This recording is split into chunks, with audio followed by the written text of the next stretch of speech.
வணங்குவீங்க. அது சொல்லிட்ட, உங்ககிட்ட சொல்லிட்ட, நீ நிச்சயமா அப்படி செய்வ.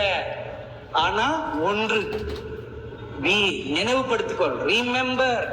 சீனா மலையில என்ன நடந்துச்சு அது எல்லாத்தையும் நினைவூட்டு காட்டுறார். அதை நீ மறக்காத. எப்பொழுதெல்லாம் வழி தப்பி போக வேண்டும் என்று உனக்கு தோணுதோ அப்பொழுதெல்லாம் அதை நினைவுக்கூர். அந்த சம்பவத்தை நினைவுக்கூர். சீனாய் மலையில நீ என்ன பார்த்த? ஒரு ரூபத்தை பார்த்தியா? இல்ல, சொரூபம் இல்ல, ரூபம் இல்ல, ஒளியாக, அக்னியாக, ஜோதியாக, ஆவியாக, காற்றாக தேவன் தோன்றினார். ஆவியோடும் உண்மையோடும் அவரை தொழுது கொள்ள வேண்டும். இதை மனதில் வைத்துக்கொள் என்று பேசினார். எனக்கு அருமையானவர்களே, இதே வார்த்தையை தான் நாம் இந்த கடைசி காலத்துல கடைபிடிக்க வேண்டியது மிக மிக அவசியமாக இருக்கிறது. அப்போ இந்த கடைசி காலத்துல 2 கூட்டம் பிரிய போகிறது.